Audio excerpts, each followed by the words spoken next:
जय मुक्ताई मुक्ताई वार्ता news channel मध्ये आपले हार्दिक स्वागत आहे। हिंदी सक्तीचा निर्णय मागे, महायुती सरकार नरमली का? दादा भुसेंची मोठी घोषणा। राज्यात हिंदी सक्तीच्या निर्णयावरून निर्माण झालेल्या गदारोळानंतर आता महायुती सरकार नरम पडल्याचे चित्र दिसत आहे। शालेय शिक्षण मंत्री दादा भुसे यांनी पत्रकार परिषद घेत केलेल्या विधानाने चर्चेला नवा रंग दिला आहे। पाहूया नेमकं काय म्हणाले दादा भुसे। शालेय शिक्षण विभागाच्या माध्यमातून गेल्या काही महिन्यांच्यापासून आणि त्यातल्या त्यात आपल्याला माहिती आहे की माननीय मुख्यमंत्री महोदय देवेंद्रजी फडणवीस साहेबांनी प्रत्येक विभागाला एक 100 दिवसांचा कार्यक्रम त्या ठिकाणी दिलेला होता। म्हणजे विभागाने कार्यक्रम सादर केला आणि त्याची प्रभावी अंमलबजावणी झाली पाहिजे। या संदर्भामध्ये शिक्षण विभागाच्या माध्यमातून सगळ्यात महत्त्वाचा निर्णय केला गेला, जे आपल्या राज्याचे गरजा महाराष्ट्र माझा राज्यगीत म्हणून घोषित करण्यात आलेले आहे। हे आपलं राज्यगीत सर्व माध्यमांच्या शाळेंमध्ये राष्ट्रगीताच्या नंतर सन्मानपूर्वक गायलं गेलं पाहिजे आणि या नियमाची प्रभावी अंमलबजावणी प्रत्येक शाळेमध्ये कशी होईल त्याचं नियोजन त्या ठिकाणी करण्यात आलं। दुसरा विषय मराठी आणि इंग्रजी माध्यमांच्या शाळेमध्ये मराठी हा विषय तर बंधनकारक आहेच, परंतु इतरही माध्यमांच्या ज्या शाळा आहेत त्या शाळेंमध्ये मराठी हा विषय बंधनकारक आणि त्याची प्रभावी अंमलबजावणी झाली पाहिजे। त्या शाळेमध्ये मराठी शिकवणारे जे कोण आपले शिक्षक बंधू भगिनी असतील त्यांनी मराठी भाषेतनं ती पदविका घेतलेली असली पाहिजे, हे सुद्धा त्या ठिकाणी सूचित करण्यात आलेलं आहे। दुसरा, विद्यार्थ्यांच्या दृष्टिकोनातून शिक्षणाच्या दृष्टिकोनातून त्या शाळेच्या आवारामध्ये त्या ज्या काही भौतिक सुविधा आपल्याला देणं अपेक्षित आहे, साधारणपणे शुद्ध आणि स्वच्छ पिण्याचं पाणी, स्वच्छतागृह चांगलं असलं पाहिजे। त्या शाळेच्या खोल्या इमारती जिथे दुरुस्त करण्याची आवश्यकता असेल, कुठे नवीन बांधण्याची आवश्यकता असेल, त्याच्यासोबतच मग वाचनालय असेल, प्रयोगशाळा असेल, खेळाचं मैदान असेल, इतरही सुविधा कशा पद्धतीने आपल्याला निर्माण करून देता येतील आणि या सुविधा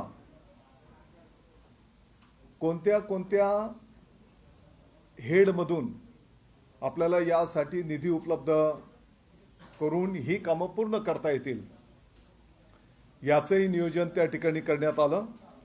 आणि मला वाटतं की या संदर्भातला शासन निर्णय 16 एप्रिलला त्या ठिकाणी प्रदर्शित करण्यात आलेला आहे की कोणत्या हेडच्या माध्यमातून कोणती कामं आपण करू शकतो आणि या संपूर्ण भौतिक सुविधा आपण कशा पद्धतीने, मग ते आपली जिल्हा परिषदची शाळा असेल, नगर पंचायत असेल, नगरपालिका असेल, महानगरपालिका असेल, या सर्व शाळांच्यासाठी हे परिपत्रक शासन निर्णय त्या ठिकाणी निर्गमित करण्यात आलेला आहे। शाळेंना भेटी देणं,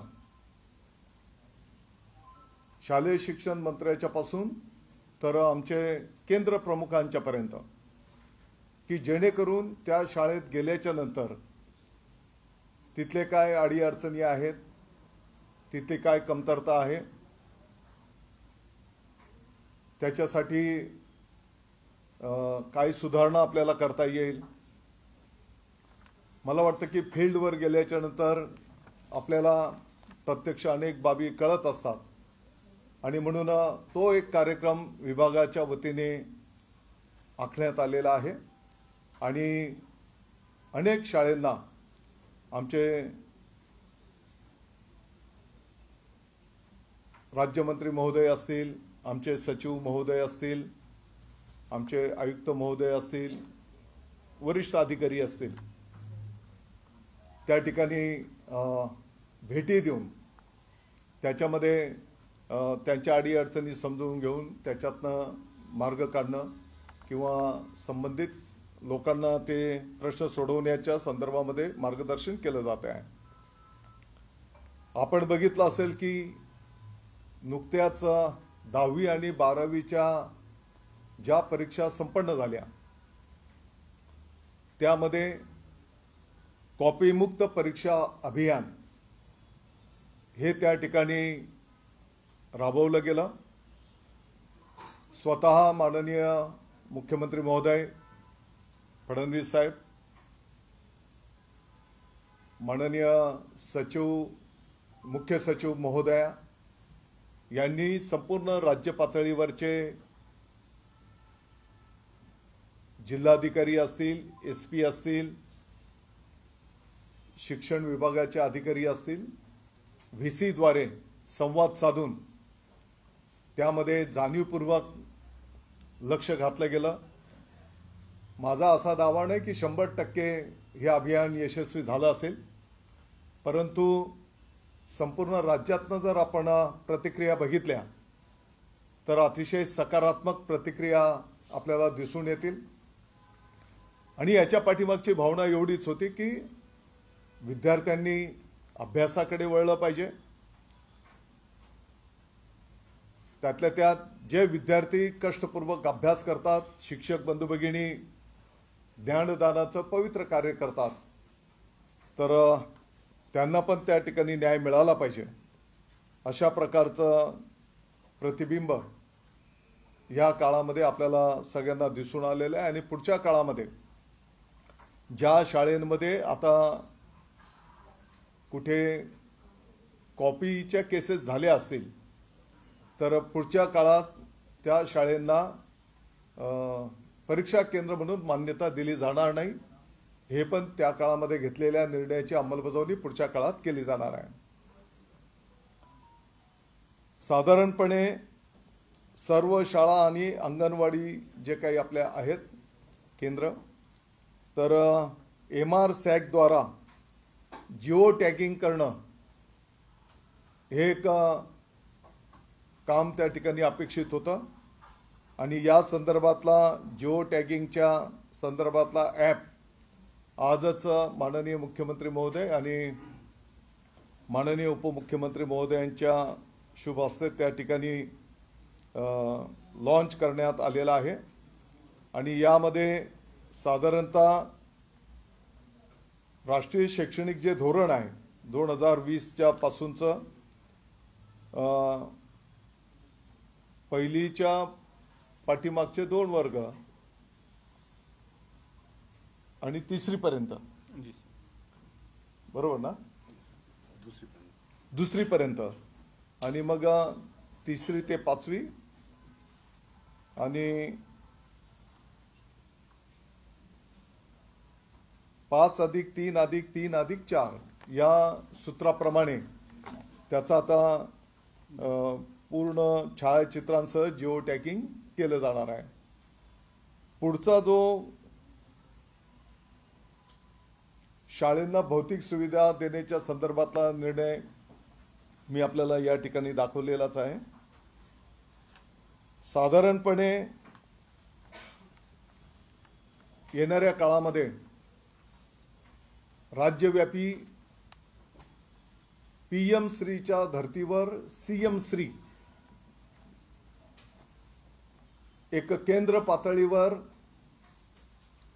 एक शाळा आदर्श शाळा म्हणून विकसित केली जाईल। त्याच्यामध्ये साधारणतः जास्तीत जास्त विद्यार्थ्यांना एनलार्ज लाभ मिळाला पाहिजे म्हणून आपण 100 पटाच्या वरच्या शाळा पहिल्या फेजमध्ये आपण विकसित करायला घेणार आहोत आणि उर्वरित शाळांमधला एक वर्ग आदर्श वर्ग स्मार्ट क्लासरूम की ज्याच्यामध्ये डिजिटल सुविधांसह सर्व सुविधा या ठिकाणी आपण उपलब्ध करून देणार आहोत आणि शिक्षण विभागाचे राज्यव्यापी साधारणपणे 8 विभाग आहेत आणि त्या प्रत्येक विभागामध्ये एक वैशिष्ट्यपूर्ण शाळा त्या ठिकाणी आपण सुरू करायला घेणार आहोत। उदाहरणार्थ काही विद्यार्थी खेळामध्ये त्यांचं प्रावीण्य असतं तर राज्यव्यापी स्पर्धेतनं जे विद्यार्थी खेळांमध्ये प्रावीण्य दाखवतात तर अशा विद्यार्थ्यांच्यासाठी निवासी व्यवस्था करून म्हणजे त्या खेळांचं त्यांना ॲडिशनल जे काही शिक्षण असेल त्याचे जे काही शिक्षक असतील कोच असतील त्या सर्व सुविधा त्यांना उपलब्ध करून दिल्या जातील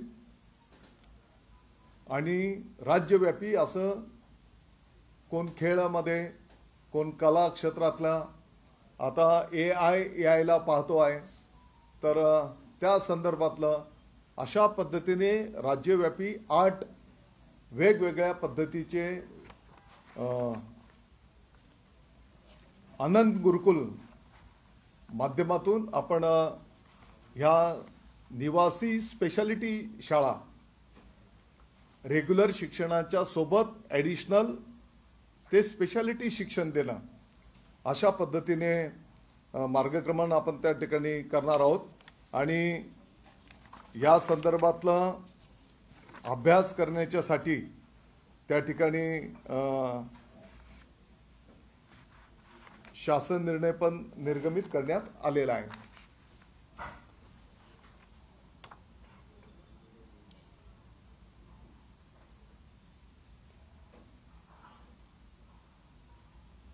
काही ठिकाणी खाजगी शाळांच्याही माध्यमातून जसं आपल्या अंगणवाडी बालवाडी आहेत तर खाजगी शाळांमध्ये पण प्ले ग्रुप जे असतात त्याचंही आजचा ॲप लॉन्च झालेला आहे आणि त्याचं मॅपिंग त्या ठिकाणी केलं जाणार आहे की साधारणपणे त्या ठिकाणी काय सुविधा असल्या पाहिजेत, किती विद्यार्थी आहेत, कारण आज याची कुठेही नोंद नाही आणि म्हणून या संदर्भातला पण ॲप माननीय मुख्यमंत्री महोदय आणि माननीय उपमुख्यमंत्री महोदयांच्या शुभ हस्ते त्या ठिकाणी लॉन्च करण्यात आलेला आहे।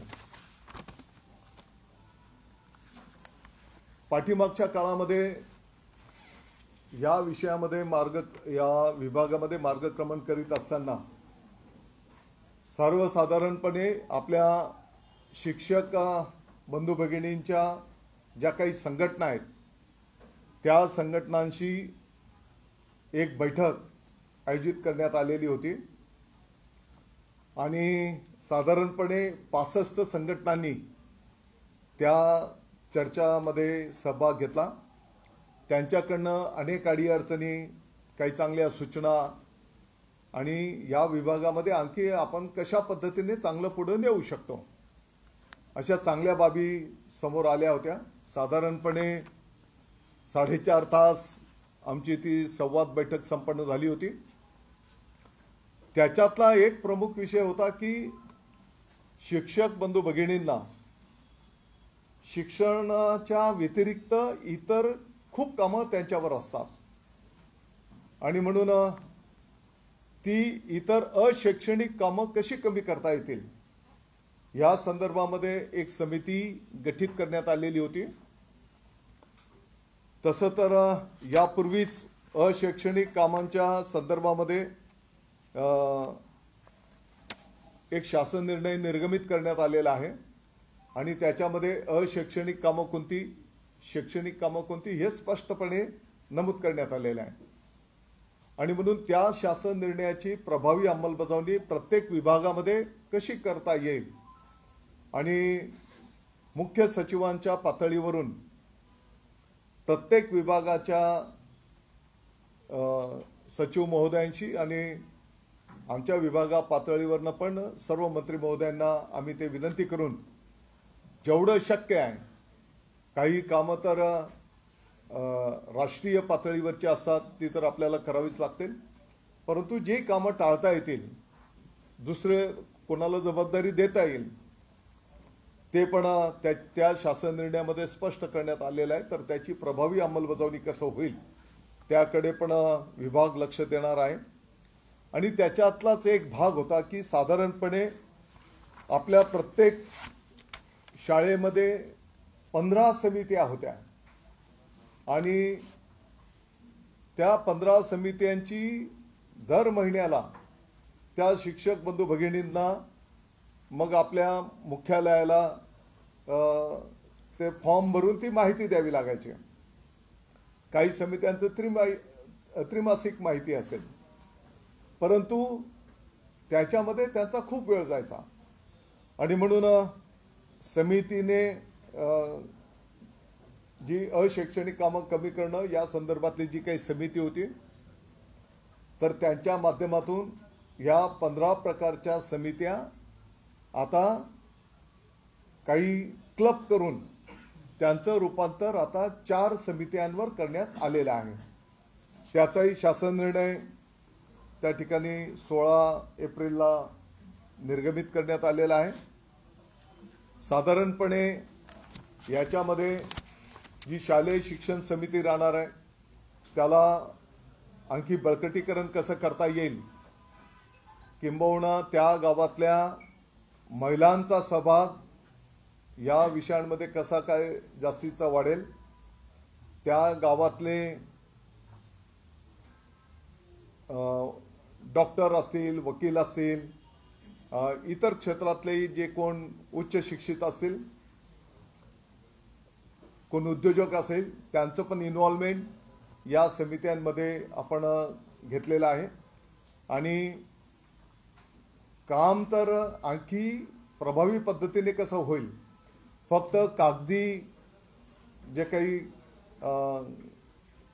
वारंवार माहिती द्यावी लागायची, साधारणपणे 15 समित्यांची माहिती आता फक्त 4 समितींच्या माध्यमातून त्या ठिकाणी द्यावी लागणार आहे. मला वाटतं की आनंद गुरुकुलच्या संदर्भामध्ये मी माहिती आपल्याला दिलेली आहे. याच्यासोबतच पाठीमागच्या काळामध्ये अनेक शिक्षक बंधू भगिनींची अशैक्षणिक कामं कमी करत असताना विद्यार्थ्यांना त्यातल्या त्यात आनंददायी गुणवत्तापूर्ण शिक्षण कसं देता येईल याही संदर्भामध्ये अनेक आमचे शिक्षक बंधू भगिनी असे आहेत की ते समर्पित पद्धतीने काम करतायत.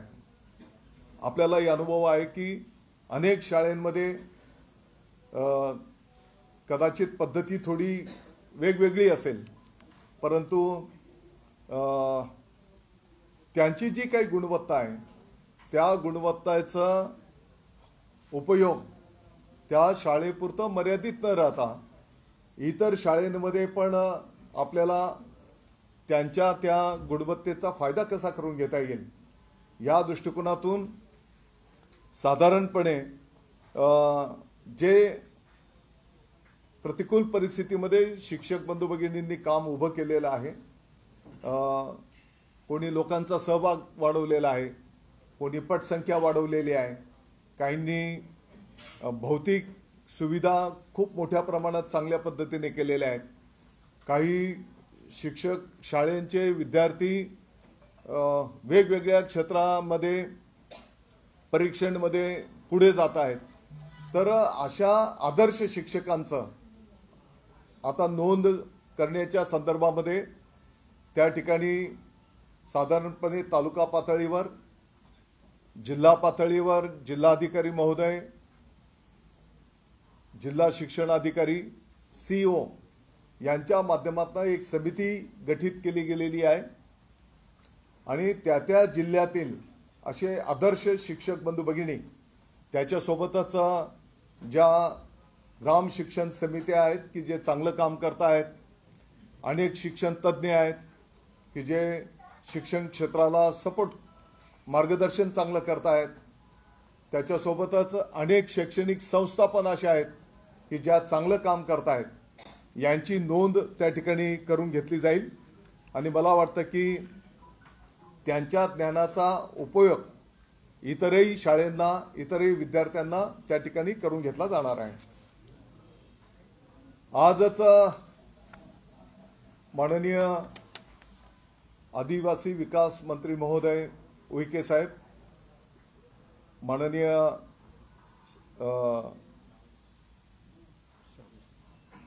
सावे साहेब मंत्री महोदय यांच्या उपस्थितीमध्ये एक बैठक संपन्न झाली. ज्या शिष्यवृत्ती परीक्षा असतात, आताच्या घडीला 5वी आणि 8वीला ही परीक्षा घेतली जाते आणि या परीक्षांमध्ये उत्तीर्ण होणारे जे विद्यार्थी आहेत त्यांना पुढची 3 वर्ष त्या ठिकाणी ती शिष्यवृत्ती मिळत असते. तर या शिष्यवृत्तीमध्ये एक लक्षांक असल्यामुळे इतर जे विद्यार्थी याच्यातनं उत्तीर्ण होतात तर त्या मेरिटमध्ये आलेल्या विद्यार्थ्यांना पण आपण या शिष्यवृत्ती योजनेचा लाभ कसा देऊ शकतो की जेणेकरून त्या विद्यार्थ्याला आणखी एक शाबासकीची थाप त्या माध्यमातून मिळेल आणि पुढच्या काळामध्ये तो आणखी जास्तीचा अभ्यास करून किंवा त्याचे जे काही कला गुण असतील त्या माध्यमातून तो पुढे जाऊ शकेल. तर याही संदर्भामध्ये एक बैठक संपन्न झाली. पाठीमागच्या काळामध्ये साधारणतः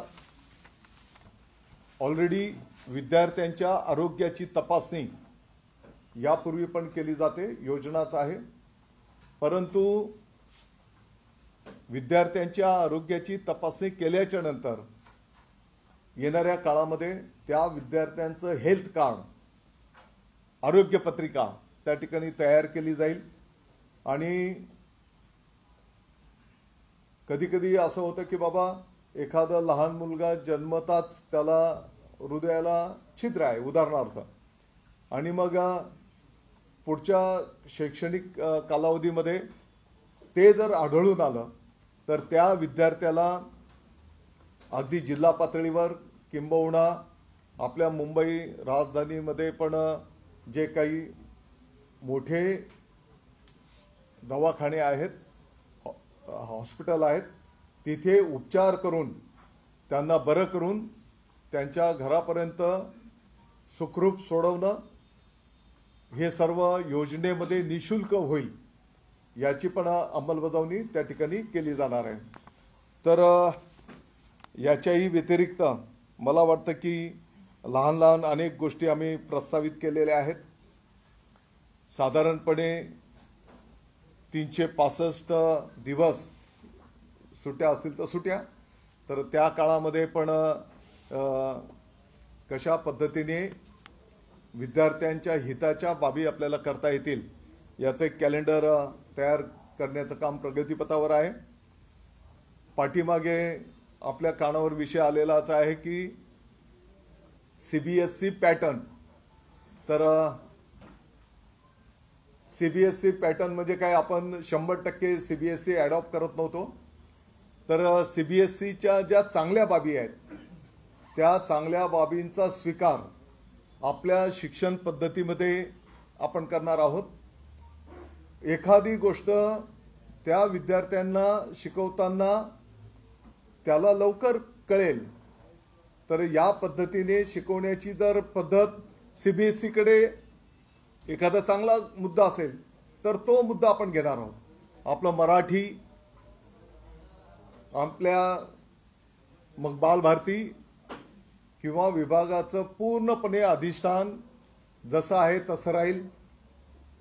आपला इतिहास, आपला भूगोल तुम्हाला येणाऱ्या काळामध्ये दिसून येईल की पहिलेपेक्षा आणखी व्यापक स्वरूपात आपल्या राज्याचा इतिहास विद्यार्थ्यांच्यापर्यंत, भूगोल मोठ्या प्रमाणात त्या ठिकाणी विद्यार्थ्यांच्यापर्यंत जाताना तुम्हाला दिसून येईल.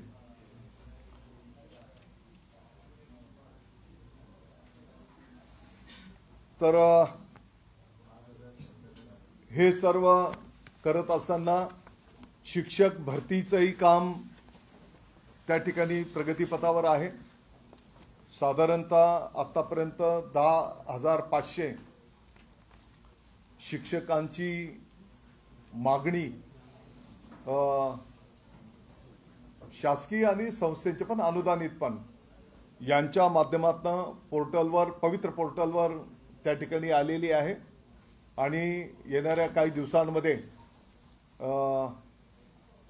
एका जागेच्यासाठी 10 उमेदवार ऐच्छिक त्या ठिकाणी पाठीमागच्या काळामध्ये जी काही पद्धती होती त्या पद्धतीप्रमाणेच त्या ठिकाणी त्याची अंमलबजावणी केली जाणार आहे.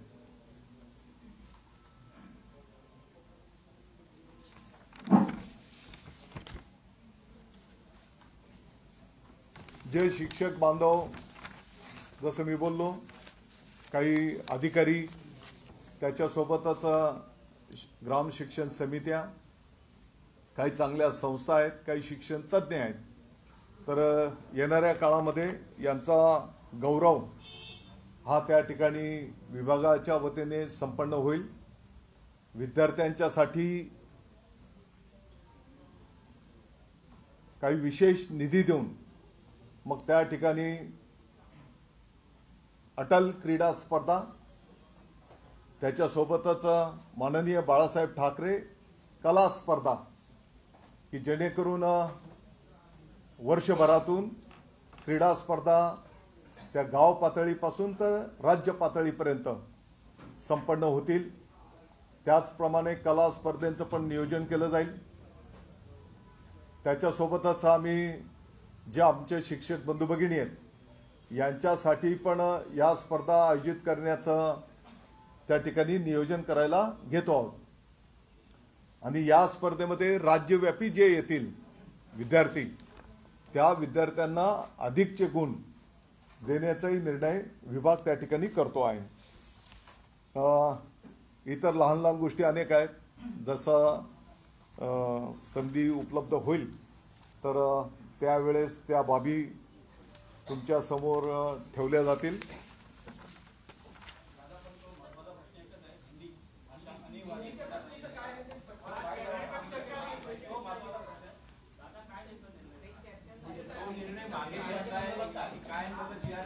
आता त्याच विषयावर आलो.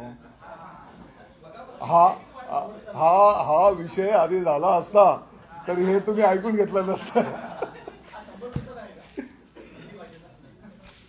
सांगतो ना.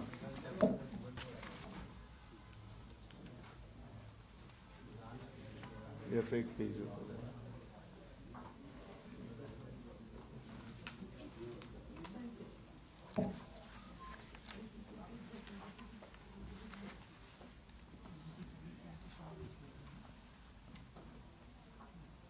पहिली गोष्ट तर मी अतिशय स्पष्टपणे नमूद करतो, हिंदी भाषेच्या संदर्भामध्ये केंद्राकडून काही थोपवलं जात आहे अशी जी काही ठिकाणी चर्चा होते, तर असा कुठलाही भाग त्या ठिकाणी नाही.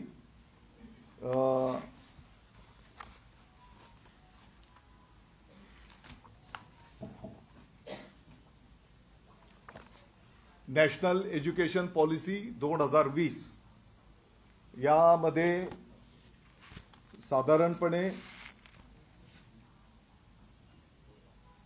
स्पष्टपणे भाषेच्या संदर्भामधला जो काही पॅरा आहे 4.13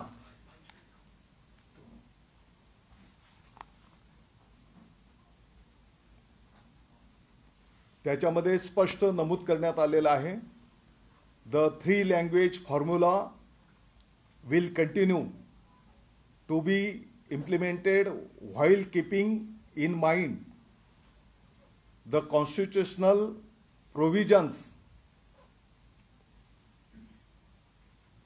aspirations of the people, region, and the union, and the need to promote multilingualism as well as promote national unity. However, there will be a greater flexibility in the 3 language formula, and no language will be imposed on any state. The 3 languages learned by children will be the choices of states, regions, and of course the students themselves. As long as at least 2 of the 3 languages are native to India. थोडक्यामध्ये केंद्राने कोणतीही भाषा compulsory बंधनकारक असं कुठलंही केलेलं नाही की तुम्ही हीच भाषा घ्या किंवा त्या विद्यार्थ्याच्या, त्या पालकांच्या, त्या राज्याच्या, त्या देशाच्या नॅशनॅलिटीच्या विरोधात तुमच्यावर काही थोपवलं जात आहे असं बिलकुल इथे म्हटलेलं नाही. हा झाला पहिला भाग.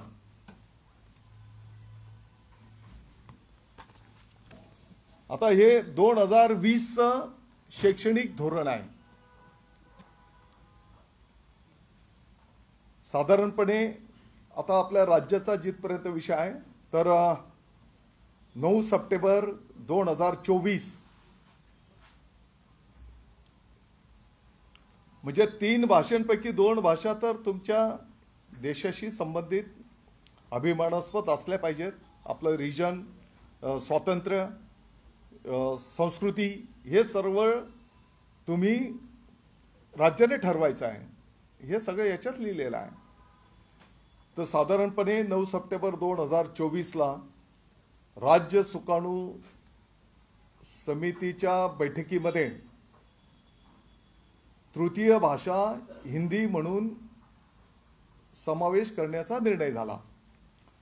मी आपल्याला सुरुवात करताना सांगितलं की आपल्या राज्याचे गरजा महाराष्ट्र माझा या राज्यगीताची प्रभावी अंमलबजावणी सर्व माध्यमांच्या शाळेमध्ये राष्ट्रगीताच्या नंतर 2 क्रमांकाला सर्व माध्यमांच्या शाळेमध्ये मराठी हा विषय अनिवार्य, बंधनकारक आणि त्याची प्रभावी अंमलबजावणी हे निर्णय ऑलरेडी झालेले आहेत आणि त्याची प्रभावी अंमलबजावणी कशी केली जाईल हे तुम्हाला सुरुवातीलाच माहिती देताना मी सांगितलेलं आहे. आता हा जो काही मराठी आणि इंग्रजी माध्यमांच्या व्यतिरिक्त इतर माध्यमांच्या ज्या शाळा आहेत, मग बंगाली असेल, उर्दू असेल, हिंदी असेल, ज्या काही 7-8-10 माध्यमांच्या इतर माध्यमांच्या ज्या काही शाळा असतात, आत्ताच्या घडीला काही वर्षांच्या पासून या शाळेंमध्ये म्हणजे त्यांची ज्या भाषेची शाळा आहे त्याला ते प्राधान्य क्रमांक 1 देतात. दुसरा प्राधान्यक्रम मराठी ही भाषा आपण बंधनकारक केलेली आहे आणि तिसरा विषय मग ते शाळा इंग्रजी किंवा ते निवडतात. अशा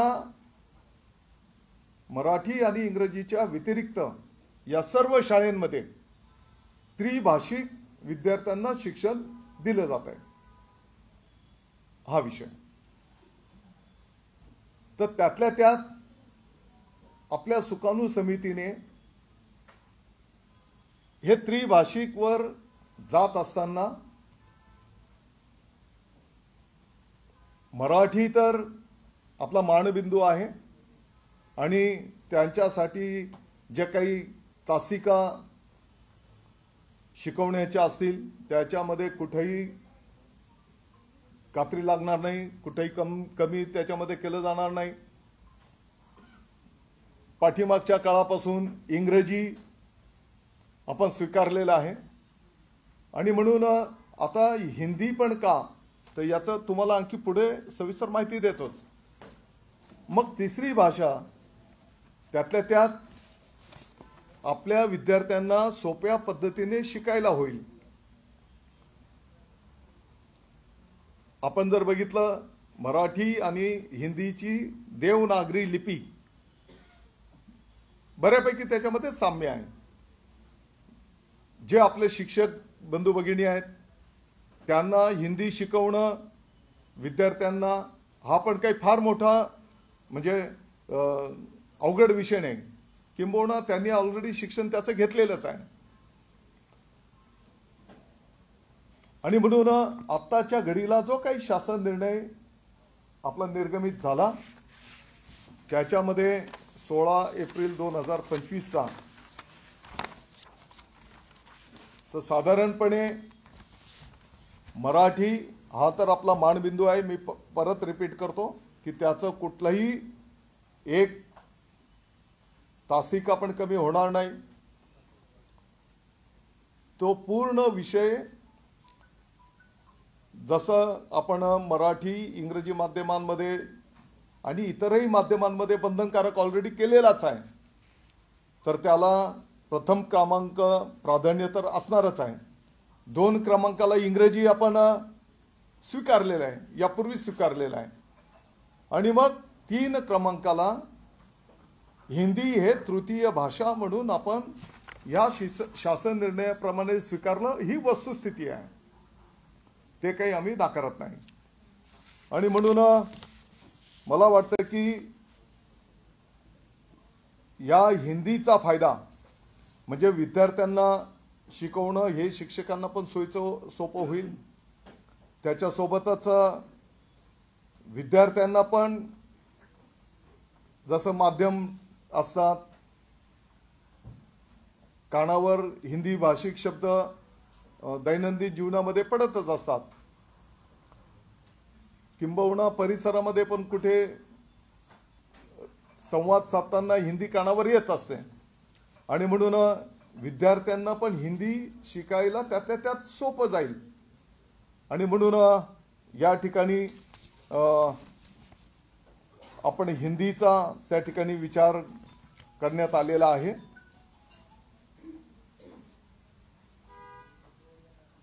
राष्ट्रीय शिक्षण धोरणामध्ये पण आपण जर बघितलं असेल तर म्हणजे त्यांनी बहुभाषिक त्याचा पुरस्कार केलेला आहे. आणि म्हणून मी परत एकदा हे नमूद करू इच्छितो की हिंदी हा विषय केंद्र शासनाने बंधनकारक केलेला नाही. आपल्या राज्याच्या सुकाणू समितीने पहिला मराठी, दुसरा इंग्रजी आणि तृतीय भाषा म्हणून हिंदी त्या ठिकाणी स्वीकारलेली आहे. आणि त्याच्या आधारावर हा शासन निर्णय निर्गमित झालेला आहे. तत्राप या शासन निर्णयामध्ये जो काही भाषा विषयक धोरण 3 क्रमांकाचा मुद्दा आहे, पान क्रमांक 3 वरचा, त्याच्यामध्ये तृतीय भाषा म्हणून अनिवार्य असेल तर या अनिवार्यमुळे जे काही बाबा एक संदेश काही चुकीचा जो काही गेलेला असेल, ऐका ना आता बोलतोच मी. आणि म्हणून आता या संदर्भामध्ये आता काही ठिकाणावरनं वेगळ्या भाषांच्या पण सूचना येत आहेत, परंतु आता दुसऱ्या भाषेमध्ये जर आपण जेव्हा जायला बोलणार तर कोण म्हणेल की ही भाषा शिकवा. आता एखादं नाव घेतलं तर मग तुम्ही म्हणाल तेच नाव का घेतलं, तर एखाद्या भाषेवर त्या विद्यार्थ्यांनी ऑप्शनल जर आपण गेलो, त्या विद्यार्थ्यांनी सांगितलं की आम्हाला हा विषय शिकायचा आहे, बंगाली शिकायचा आहे, तर मग बंगाली शिकवणारे पण शिक्षक पाहिजे आपल्याला तृतीय भाषेसाठी. मग आता किती विद्यार्थी बंगाली त्यांना अपेक्षित आहे, तर याचं सगळं धोरण आपल्याला बंगाली म्हणजे फॉर एक्झाम्पल दिलंय मी, तर त्याचं धोरण येणाऱ्या काळामध्ये आपल्याला ठरवावं लागणार आहे.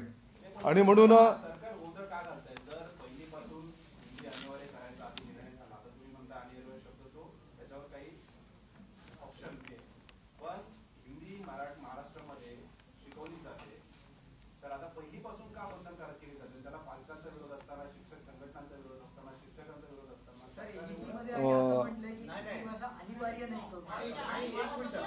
मी आपल्या माहितीकरता सांगू इच्छितो. बघा, या संदर्भामध्ये मला काही प्रश्न निर्माण करायचे नाहीत, आपल्याला प्रश्न सोडवायचे आहेत.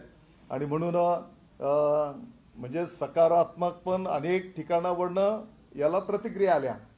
आता या हिंदीचं भविष्याचं जे काही महत्त्व 1-2 मिनिटामध्ये, अरे 2च मिनिट, 1 मिनिट,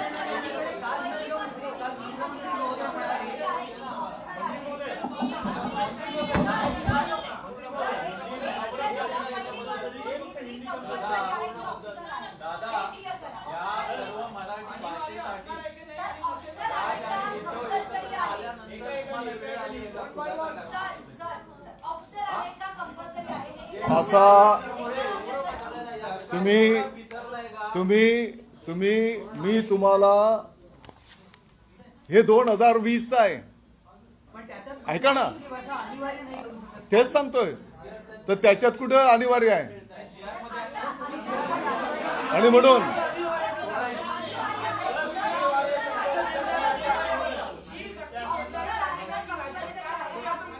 तेच सांगतोय.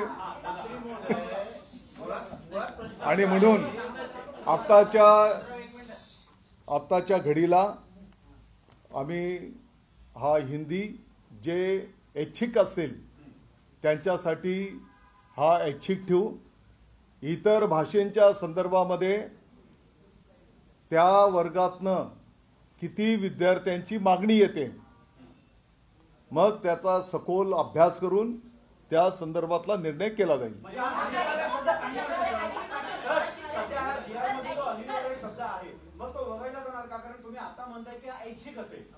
या तुमच्या प्रश्नाचंच मी उत्तर दिलंय की जे हिंदीसाठी इच्छुक असतील त्यांना मराठी प्रथम, इंग्रजी ऑलरेडी आहेच आपला, आणि ऑलरेडी हिंदी हा 5वी पासून पुढे आहेच, बरोबर. तर तेच सांगतोय. तर आता हा तृतीय भाषा म्हणून आपण जे स्वीकारलेला, त्याच्यामध्ये जे ऐच्छिक असतील त्यांना आपण तो देऊ. आता राहिला विषय इतर भाषांच्या संदर्भामध्ये जर कोण इच्छुक असतील तर त्याच्यामध्ये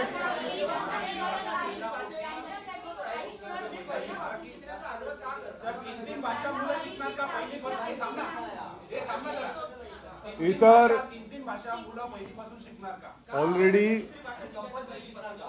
ऑलरेडी इतर भाषांचे जे काही शाळा आहेत त्यांच्यामध्ये त्रिभाषिक सिस्टम ऑलरेडी आहे. आणि आपण हिंदी एवढ्या करता घेतला होता की बाबा मराठीशी मिळतं जुळतं आहे, देवनागरी लिपी आहे, ऐका ना, आणि 5वी पासून आहेच ना. परंतु ज्या पद्धतीने काही गोष्टी आपल्याला स्वीकाराव्या लागतील, इंग्रजी असेल, ऐका ना, अरे माझ्या तोंडात तुम्ही शब्द घालणार, माझ्या तोंडात तुम्ही शब्द घालणार, ऐका ना, काही गोष्टी आपल्याला मी काय स्वीकारणार आहे ते बोलतो ना. आता मी जरी इथं बसलेलो असेल, होऊ शकतं की याच्यावर टीका टिप्पणी होईल, परंतु ज्या फ्लुएंटली इंग्रजी वाचून व्हायला पाहिजे, कदाचित माझं थोडं कमी आहे, हे गडीपार बरोबर. तर आपली इंग्रजी का स्वीकारलं त्या काळामध्ये, की आपली मुलं त्या स्पर्धेमध्ये टिकली पाहिजेत.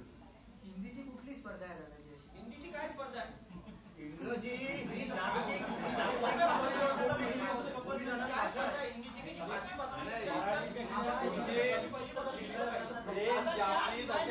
समजू शकतो की इंटरनॅशनल मुलं सर्व पाठवतात, शिक्षण आपले इथे मिळत नाही ऍडमिशन बाहेर गावी इंटरनॅशनल, पण तुम्ही हिंदी ही कंपल्सरी असावी, अनिवार्य, हा कुठला नियम आहे? झालंय ना, आता माहिती दिली तुम्हाला.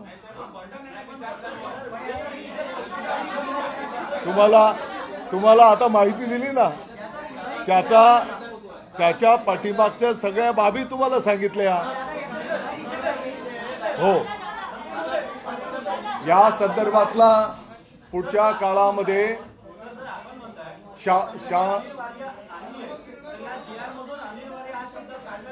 या संदर्भातला पुढचा शासन निर्णय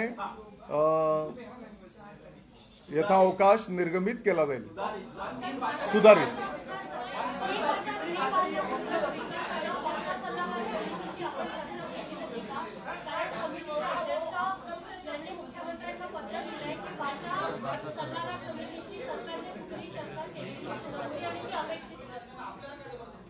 मी आपल्या माहितीकरता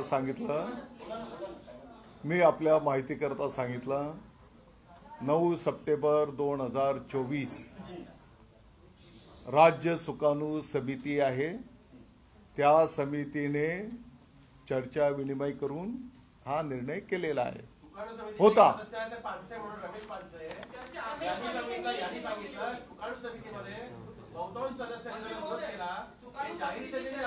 आपल्या माहिती करता सांगू इच्छितो.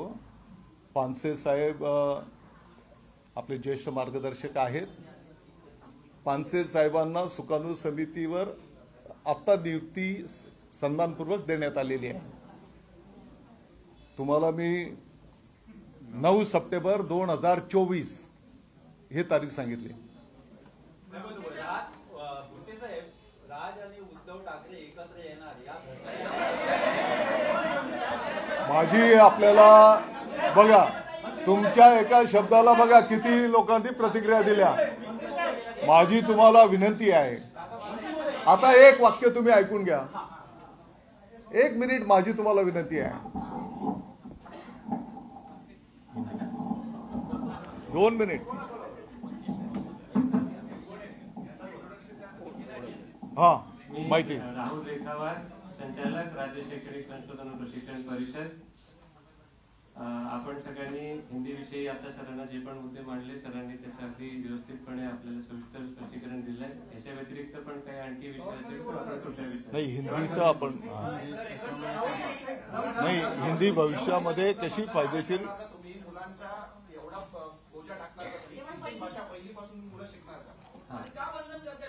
एक मिनिट. आता ऐका ना, मी याच्या पलीकडची माहिती देतो. आपल्या राज्यामध्ये एक 5, 25, 50 किलोमीटर गेलो की तिथली भाषा पण वेगळी असते. आत्ताच्या घडीला जे आपलं शालेय शिक्षण धोरण आहे त्याच्यामध्ये शक्यतो तिकडची, आता उदाहरणार्थ मी खानदेशचा आहे, गडीभर सांगतो, ऐराणी भाषा आहे. तर त्यातल्या त्या भागातनं शिकलेले शिक्षक की ज्याची मातृभाषा ऐराणी असेल, घडीभर धरा. कारण विद्यार्थी, तुम्ही म्हणता ते बरोबर आहे, पहिलीमध्ये जेव्हा विद्यार्थी येतो तर तो त्याची जी घरची मातृभाषा आहे आता भाषा किती आहेत, अनेक संख्या आहे ती. तर त्या भाषेमध्ये पहिले त्याच्याशी संवाद साधणं, त्याला काही कविता त्याच्या भाषेमध्ये, मग तो हळूहळू आपण मराठीच्या ट्रॅकवर आणतो. ही शिक्षण पद्धती काही वर्षांच्या पासून ऑलरेडी प्रगतीपथावर आहे. मग आता त्याची ती भाषा एक्स्ट्रा झाली का, तर तेच सांगतो. नाही ताई, काही भाषा तर अशा आहेत की त्या मराठीच्या पासून विभिन्न आहेत. तरी पण त्या विद्यार्थ्यांना पहिले, तो जो लहान बालक आहे, पहिले त्याच्या भाषेतनं त्याला संवाद केला जातो, त्याच्याशी बोललं जातंय, त्याला त्याचे, तेच सांगतो मी. तर त्या पद्धतीने त्याला शिकवलं जातंय. आणि मग मराठीतनं आपण काही आठवडे, काही दिवस पहिले त्याच्याशी त्या भाषेतनं संवाद केला जातो. आता हिंदी, तर हिंदीच्या संदर्भातली आता जे काही तिसरं भाषा म्हणून आपण आता ऐच्छिक आहे का नाही, तर हा निर्णय करताना त्याचे काय फायदे होते त्याच्यातला एक मुद्दा आणखी तुम्ही ऐकून घ्या. हे घ्या. अरे मी माहिती सांगितली. आपण म्हणजे मंत्री महोदयांनी ज्या पद्धतीने सांगितलं की सप्टेंबरमध्ये जी राज्य सुकाणू समितीची बैठक झाली होती, त्या बैठकीमध्ये या विषयाचा निर्णय झाला आणि त्या हिशोबाने राज्य अभ्यासक्रम मराठवाडा शालेय शिक्षण जो वर्ग 3री ते 12वी साठी असतो तो बनवण्यात आला. राज्य अभ्यासक्रम मराठवाडा बनवण्यासाठी सुकाणू समिती ही राज्य शासनाने नेमलेली शिक्षण तज्ञांची समिती आहे. त्यासाठीचे स्वतंत्र GR पण निर्गमित आहे. त्यामुळे या सुकाणू समिती व्यतिरिक्त इतर कोणत्याही समितीसोबत चर्चा करण्याचं बंधन शिक्षण शालेय शिक्षण विभागासोबत नाहीये. परंतु तरीही आम्ही खूप साऱ्या तज्ञांशी चर्चा करतो. आपल्या माहितीसाठी पण मी सांगायला मला आवडेल की शालेय शिक्षण राज्य अभ्यासक्रम मराठवाडा शालेय शिक्षण बनवण्यासाठी 450 पेक्षा जास्त शिक्षण तज्ञ होते. आता त्याच्या आधारित जो अभ्यासक्रम बनतोय त्याच्यामध्ये पण 1500 पेक्षा जास्त वेगवेगळ्या विषयांचे आणि वेगवेगळ्या स्तराचे शिक्षण तज्ञ यामध्ये कार्यरत आहेत. त्यामुळे कोणत्याही तज्ञांना न विचारता हा निर्णय नक्कीच झालेला नाहीये. राज्य शैक्षणिक संशोधन व प्रशिक्षण परिषद याच्यामध्ये पण स्वतःचे आपले पूर्ण वेळ काम करणारे शासनाचेच अधिव्याख्याता आणि वरिष्ठ अधिव्याख्याता आहेत प्रत्येक विषयाचे. आपल्या या प्रत्येक कमिटीमध्ये युनिव्हर्सिटीचे तज्ञ अभ्यासक पण असतात. त्यामुळे हा विषय प्रत्येक कृपया समजून घ्या की कोणत्याही तज्ञांची चर्चा न करता झाला असा मुळीच विषय नाही. ही पहिली गोष्ट मी आपल्या सगळ्यांना सांगू इच्छितो. कोणत्याही शैक्षणिक बाबीमध्ये मतमतांतर असतात, तज्ञांची मतं वेगळी असतात, एकाच गोष्टीचे अनेक पैलू पण असतात. काही शिक्षण तज्ञांचं हे मत असतं, काही शिक्षण तज्ञांचं दुसरं मत असतं. या बाबतीमध्ये पण शिक्षण तज्ञांमध्ये मतभेद होते आणि शेवटी सुकाणू समितीने तो निर्णय घेतला. त्यामुळे काही शिक्षण तज्ञांचं जे वेगळं मत येते त्याविषयी पण आश्चर्याचं काही कारण नाही. शिक्षणाच्या बाबीमध्ये या बाबी होतच राहतात. दुसरी महत्वाची गोष्ट, अरे पूर्ण ऐका ना, अरे ऐका ना, ऐका 2 मिनिट ऐका. आपण आता जसा मुद्दा मांडला की मुलांना आपण आता 3 भाषांचं बर्डन देणार का, ओझं देणार का, बरोबर आहे. तर याच्यामध्ये अनेक गोष्टी आहेत ज्यावर सुकाणू समितीमध्ये सुद्धा चर्चा झाली होती. पहिला विषय असा की जो मी मागच्या जी माझी प्रेस झाली होती त्यामध्ये पण मांडला होता आणि तो पण सगळ्या पत्रकारांनी पण तिथे मान्य केला, जो आपल्याला पण पटण्यासारखा आहे, जो राष्ट्रीय शिक्षण धोरण मध्ये पण लिहिलेला आहे. आणि बालमानसशास्त्राचे सर्वच अभ्यासक, अगदी हेच नाही तर ज्या ज्या अभ्यासकांनी शिक्षण तज्ञांनी वर्तमानपत्रामध्ये मागच्या 2 आठवड्यांमध्ये ज्याविषयी लिहिले त्यांच्या स्वतःच्या पुस्तक आणि लेखामध्ये सुद्धा हे मान्य केलेलं आहे की लहान वयामध्ये मुलं एकापेक्षा जास्त भाषा सहजपणे शिकतात. आणि त्यामुळे आपण जेव्हा त्यांना एकापेक्षा जास्त भाषा शिकायला सांगतो त्यावेळी 3री भाषा त्यांच्यासाठी ओझं होणार नाही, त्यांना सहजपणे ती शिकवता येईल याची काळजी पण आपण घेत आहोत. आपल्याला जेव्हा 3री भाषा इंट्रोड्यूस करतो त्या हिंदीच का निवडण्यात आली. माननीय मंत्री महोदयांनी आपल्याला याविषयी सविस्तरपणे सांगितलं की हिंदी आणि मराठीमध्ये भरपूर साम्य आहे.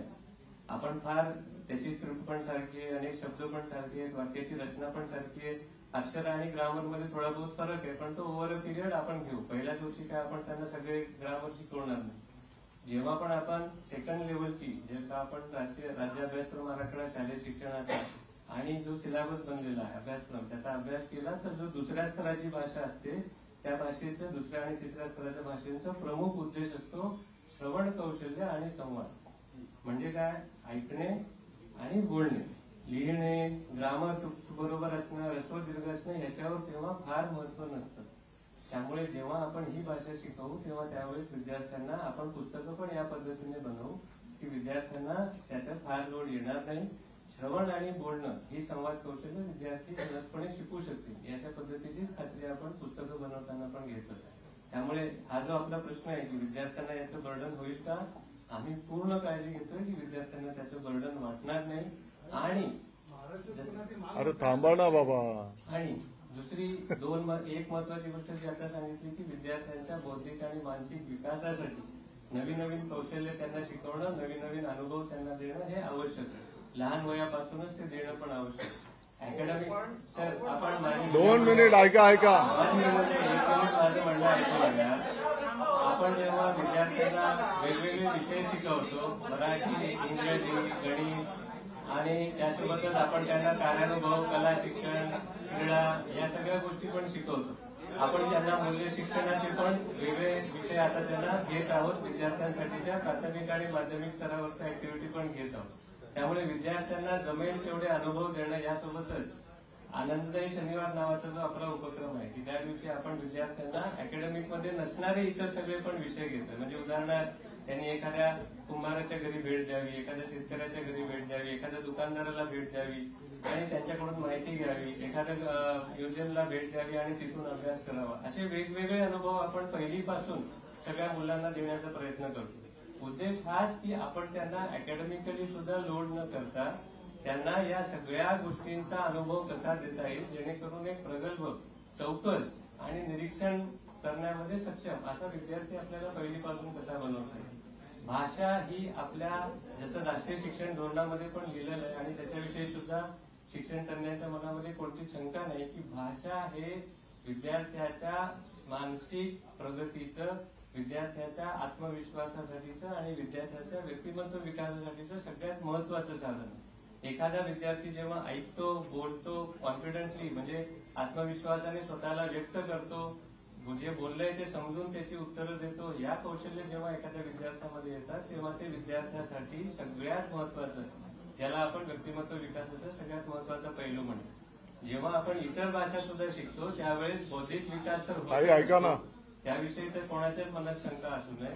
परंतु एक अतिशय महत्वाची बाब आहे ज्याच्यामध्ये मागच्या 6-7 दिवसांमध्ये किंवा जेव्हापासून GR तेव्हापासून जेवढे पण लेख आले त्यामध्ये कोणीच या मुद्द्याविषयी काहीच बोललं नाही. आणि हा मुद्दा सुद्धा मी माझ्या प्रेस कॉन्फरन्समध्ये सांगितला होता की लवकरच पूर्ण भारतामध्ये इक्विव्हॅलन्स ऑफ बोर्ड्स आणि अकॅडमिक बँक ऑफ क्रेडिट या 2 कन्सेप्ट इम्प्लिमेंट होत आहेत. या सगळ्या विद्यार्थ्यांच्या मूल्यमापनामध्ये एकसूत्रता आणण्यासाठी, म्हणजे संपूर्ण भारतामध्ये जेवढे पण बोर्ड्स आहेत, सगळे राज्य आहेत, सगळ्या शिक्षण पद्धती आहेत, या सगळ्या शिक्षण पद्धतींना एकसूत्रीपणा आणण्यासाठी जेणेकरून महाराष्ट्राच्या राज्य बोर्डाचा विद्यार्थी ओडिशाच्या राज्य बोर्डाच्या विद्यार्थ्यासोबत कशी तुलना करावी किंवा जम्मू काश्मीरच्या राज्य बोर्डाच्या विद्यार्थ्याची तामिळनाडूच्या राज्य बोर्डाच्या विद्यार्थ्यासोबत कशी तुलना करावी, याच्यासाठीची जी कन्सेप्ट आहे ती NCERT जी आपल्यासाठी आरटीच्या राईट टू एज्युकेशन ऍक्ट प्रमाणे पण केंद्र शासनाने नेमलेली आपली सगळ्या देशाला मार्गदर्शन करणारी सर्वोच्च शैक्षणिक संस्था, त्या संस्थेने हे कन्क्लुजन कुठनं काढलं? ऐका ना, पेपर वाचतो, मी वाचतो पेपर. अरे ऐका ना, तुम्ही बोला. मी जर चुकलो असेल तर मला सांगा, पण माझं काही म्हणणं नाही. तर आपण या पद्धतीची जी मांडणी आहे ती मांडणी करण्यासाठी आपल्या सगळ्यांना, आपल्या विद्यार्थ्यांना आपण जे जे पण विषय शिकवतो त्या विषयांसाठी एक पॉइंट्स नावाची सिस्टम NCERTच्या फरक नावाचा जो डिपार्टमेंट आहे त्याने बनवलेली. अरे ऐका ना, ऐका, मी प्रश्नाचं उत्तर देतो.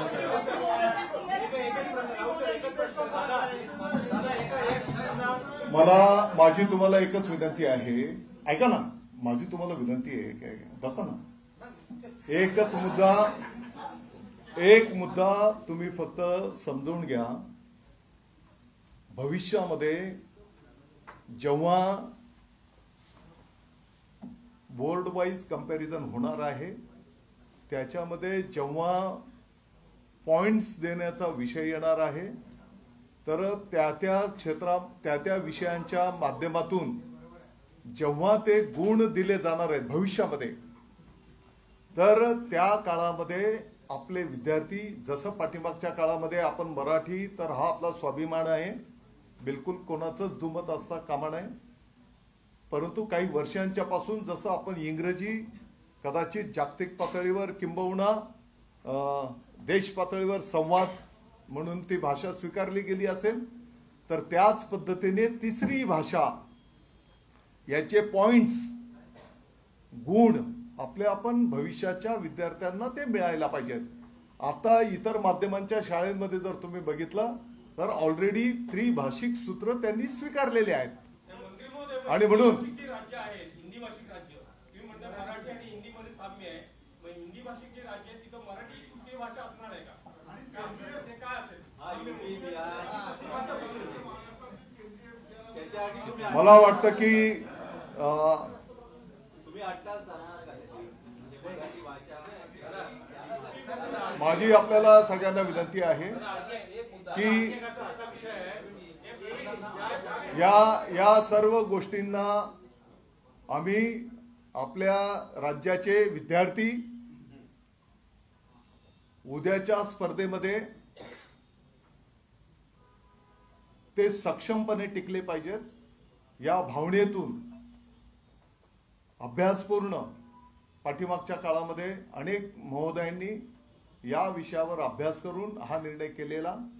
याच्यामध्ये कोणाला कवी लेखणं किंवा कोणाला काही आम्ही शिकवायला जातो आहोत अशातला बिलकुल काही हेतू नाही.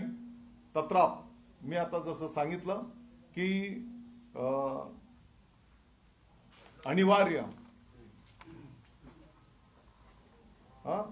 अनिवार्य हा शब्दाला आम्ही स्थगिती करतो आहोत आणि यथावकाश नवीन शासन निर्णय, मग वेगवेगळे, जसं मी आता बोललो की तृतीय भाषा दुसरा कोण काय बोलत असेल, मग तिथे विद्यार्थी संख्या किती आहे, त्याला शिकवणारा कोण आहे, तर या संदर्भामध्ये सविस्तर अभ्यास करून त्याचा सुधारित शासन निर्णय निर्गमित केला जाईल.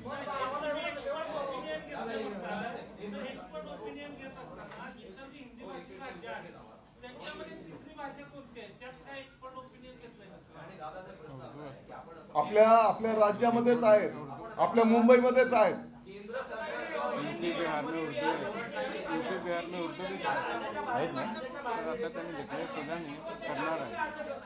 भाषा म्हणून केंद्र सरकारचं कंपल्सरी हे धोरण नाही हे आपण स्पष्ट केलं असताना राज्याची शिक्षण समिती मात्र ते जबरदस्तीने लागते असं त्याचा संपूर्ण प्रेस कॉन्फरन्स.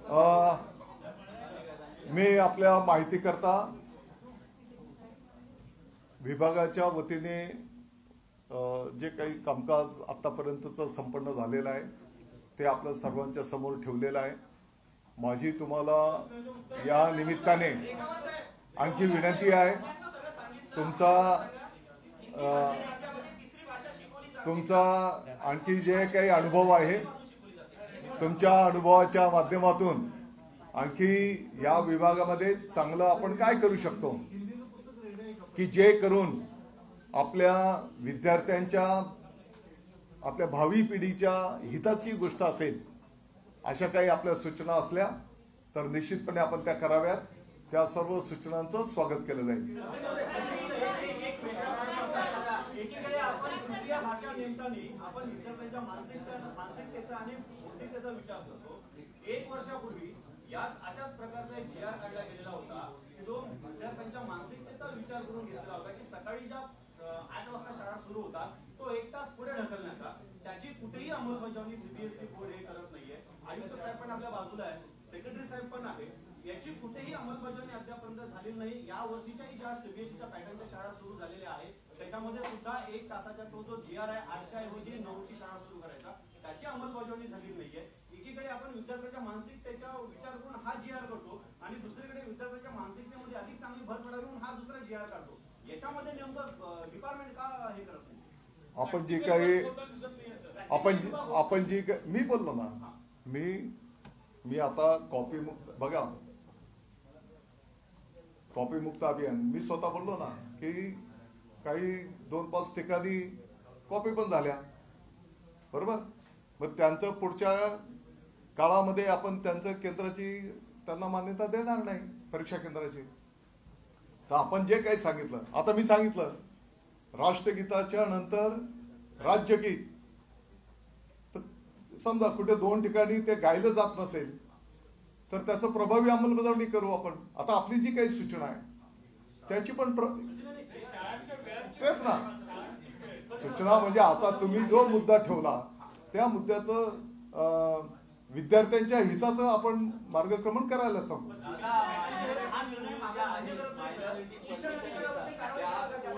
इंटरनॅशनल स्कूल त्याही तुमचे नियम पाळत नाही, तुमच्या शिक्षण अधिकाऱ्यालाही विचार अशी परिस्थिती आहे राज्यामध्ये. बघा तुम्ही तपासणी करा, मायनॉरिटी जेवढ्या मायनॉरिटी संस्था आहेत त्यांच्या स्कूलमध्ये कुठली भाषा कंपल्सरी करतात, त्याच्यानंतर इंटरनॅशनल स्कूल. मी आता जे मुद्दे आपल्या सर्वांच्या समोर ठेवले आहेत, जसं राज्यगीताच्या संदर्भात मी बोललो, मराठी भाषा विषयाच्या संदर्भात बोललो, येणाऱ्या काळामध्ये अनिवार्यच आणि त्याची प्रभावी अंमलबजावणी बंधनकारक कशी होईल त्याच्यावर विशेष लक्ष केंद्रित केलं जाईल. शिक्षण अधिकाऱ्यांवरती कारवाई करणार का? कारण स्थानिक लेवलला शिक्षण अधिकारी हा आपला एक प्रतिनिधी असतो, त्यांच्यावरती जबाबदारी देऊन आयुक्त महोदय यांच्या माध्यमातून त्याच्यावर कारवाई कराल का, तर या सर्व गोष्टीची अंमलबजावणी झाली नाही? त्याच दृष्टिकोनातून शाळा भेटी हा कार्यक्रम त्या ठिकाणी आखण्यात आलेला आहे. त्या शाळेमध्ये या विषयांची अंमलबजावणी केली जाते की नाही, जे कोण करत नसतील तर त्यांना ते करायला भाग पाडलं जाईल. मी माझ्या मतदारसंघातल्या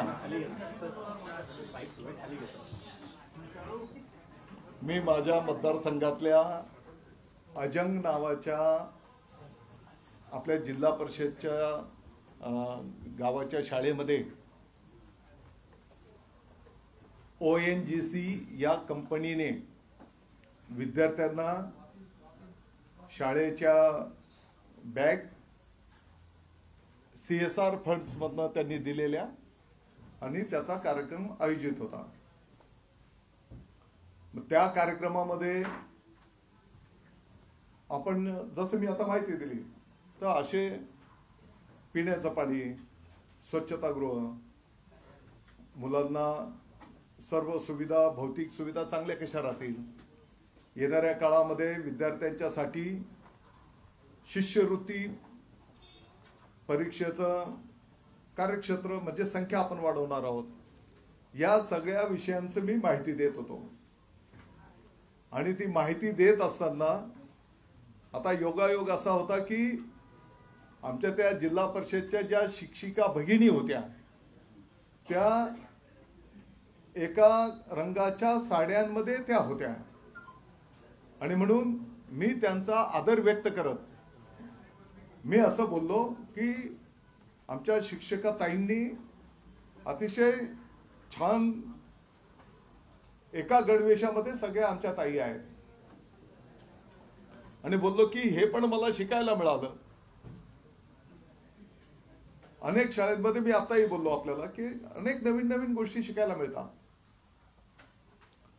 तर बोललो की येणाऱ्या काळामध्ये आपल्याला राज्यव्यापी असं करता येईल का. आणि मी आपल्या माहिती करता सांगतो, अशैक्षणिक कामं कमी करणं.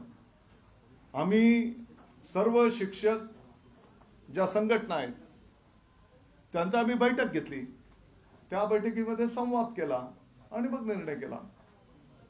तर हा विषय आम्ही संवाद करू ना. आमचे जे शिक्षक संघटना आहेत आणि आपल्या माहिती करता मी सांगतो, अनेक संघटनांनी मागणी केली. मला काही हा विषय मला वाटतं की खूप इतकं काही इश्यू करण्यासारखा विषय नाही. तर मी साधं एक वाक्य तिकडे बोललो आणि करणार तर आमच्या संघटनांना विश्वासात घेऊन करू आम्ही. दुसरा असा प्रश्न आहे सर, राज्यात 10,000 पेक्षा जास्त बनावट शिक्षक भरती घोटाळा वगैरे मिळाला. आता पोस्ट मॅपिंगच्या द्वारे प्रोसेस जी आहे ती पुढची केली जाणार आहे, काय नेमकी ते आहे? या संदर्भामध्ये वरिष्ठ किती आकडे सांगितलं तुम्ही? पर्टिक्युलर आकड्यावर फिगरवर नाही बोलता येणार, परंतु जे काही प्रकरण पुढे आलेले आहेत त्या विषयाची संचालक पातळीवरनं चौकशी प्रगतीपथावर आहे. अगदी सायबरमध्ये पण या संदर्भात तक्रार देण्यात आलेली आहे आणि या चौकशीमधनं ज्या काही बाबी पुढे येतील त्यानुसार कारवाई केली जाईल. पण पोस्ट मॅपिंगद्वारे केली जाणार आहे. पोस्ट मॅपिंग हे नेमकं काय आहे? कारण टार्गेट न करता ज्या संस्था आहेत, शैक्षणिक संस्था, त्यांचे जे वरिष्ठ संस्था चालक आहेत त्यांना वगळलं जात आहे, जेव्हा की त्यांचाही यामध्ये हात असल्याची शक्यता आहे असं बोललं जातं. या चौकशीमध्ये जे काही समोर येईल, जे कोण दोषी असतील त्यांच्यावर त्या ठिकाणी कारवाई केली जाईल.